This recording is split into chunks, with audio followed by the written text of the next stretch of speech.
Hello everyone, my name is Akash Deep Roy. I am a senior research fellow at ISAR Pune, India. And in this video, I'll be discussing our recent publication on elephant behavior, where elephants in North Bengal have been seen to bury their young ones in the tea gardens. This is a novel study, and I hope you will like this video.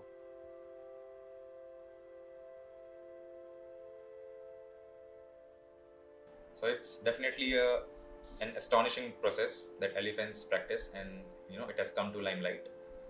And these are extremely rare events in nature. And luckily, I was there in North Bengal when these things were coming out in the news media. So I'll take you through the process. So the process is very simple.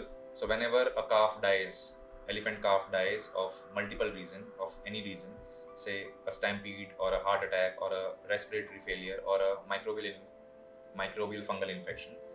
So these calves are carried by the mothers or the cousins or the grandmothers, basically the herd members, up till a certain distance.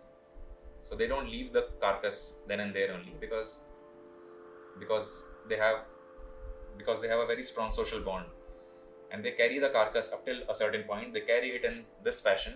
They carry the carcass either through the trunk or through the legs, and they carry it up till a certain point where they have trenches.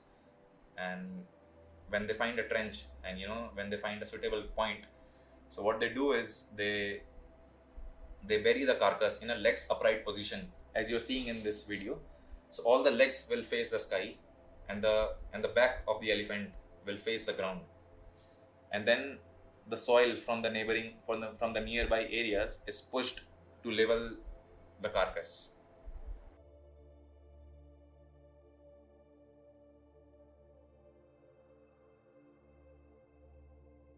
So this behavior has been out of limelight, I would say, because most of the elephants they live inside the forest, and if a calf die also, so they leave the carcass in the forest. And it's okay, it's these are like rare events, as I'm repeatedly saying, when they take the carcass out in the human domain, and when they find proper drains or trenches, then only they bury the carcass. They mount the carcass in a legs upright position, and they level the soil around it.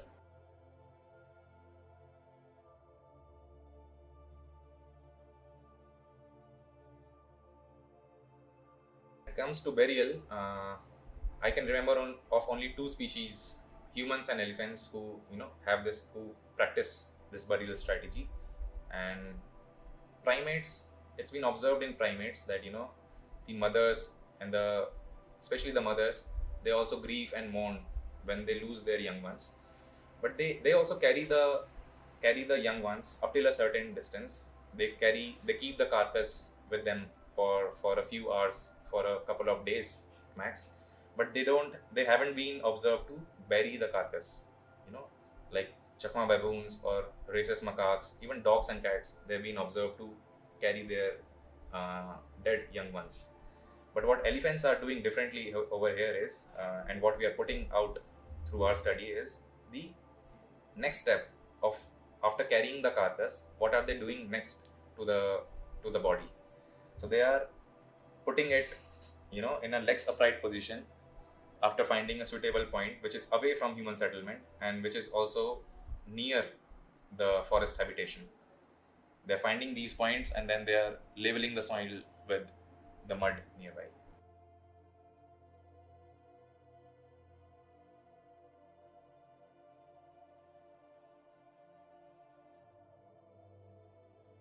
So tea gardens. So I'll have to give a brief background of how North Bengal looks like. We haven't explored that region yet. So North Bengal is a landscape which has 10 fragmented small forests, and these forests are interspersed with tea gardens and agricultural fields. So whenever a elephant or a elephant herd wants to go from one forest to another, they are bound to go through agricultural fields or tea gardens. Since agricultural fields also have villages nearby, so tea gardens originate as the ecological corridors, the natural corridors for the elephants to cross, different forests. And in the process, they also demonstrate different behavior, like the one we are discussing right now. And yeah, definitely it's because of the human shaped landscape. We are this kind of behavior has come to limelight because the last such evidence has come from African elephants. It was documented by Professor Douglas Hamilton in Africa. And but it was a case bit different from what we have right now. So that was a case of weak burial. And by weak burial, I mean, when we don't have trenches, so elephants lay the carcass flat on the ground and they cover the body of the carcass through dry leaves and twigs and mud. It's only when we are experiencing, pre-built drains or depressions or irrigation drains, so the elephants are behaving differently. They're using these drains efficiently, and so that the carcass is buried properly, like in a better position than the African one, I would say. And regarding the second part of the question, I also had a conversation with Professor Dick Malls. So when I asked his question, if he has documented something or he has found something similar among mammoths and humans, because mammoths and humans have stayed together for many years until the mammoths went extinct. But he was unaware of any such example where the mammoths were found to bury their young ones. So I can concretely say that this is the first time any such behavior is coming to limelight.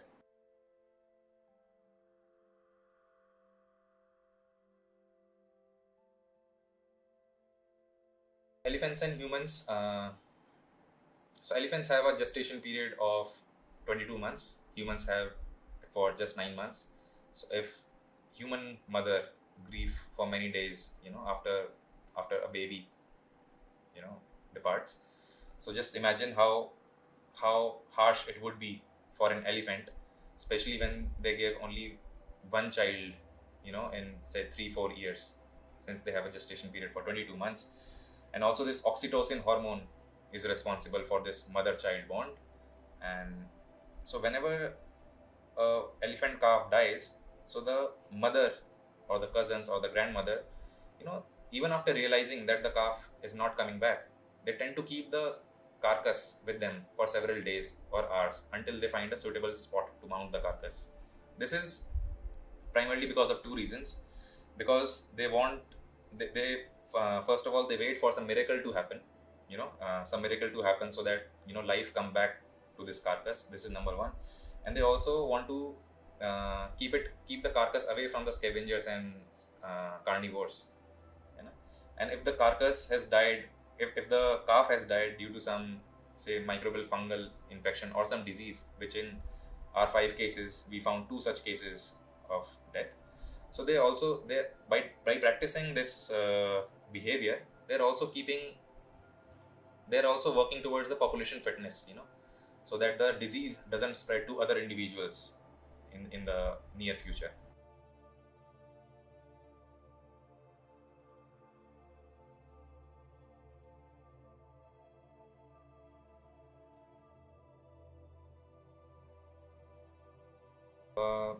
So the So first of all, elephants are wide-ranging species. They just don't stay inside the protected areas, right? So they also use the outside protected areas, such as tea gardens and agricultural fields, because for their nutrition and for their bodily needs. So when they do so, they use they use the tea gardens as ecological corridors, and tea gardens are also their natural corridors. So the suggestion that I have for the forest department and the policymakers is that we need more awareness among the people. We need more solid infrastructure to connect two fragmented forests, which in other words means that we should work towards establishing human-free elephant corridors, so that elephants have less stress in migrating from one forest to another. And by this small passage, which we are calling elephant corridor, we can keep the humans and non-humans aside, so that both, so that the overlap is less, and we can also mitigate the human elephant conflict, which is too much in this particular landscape.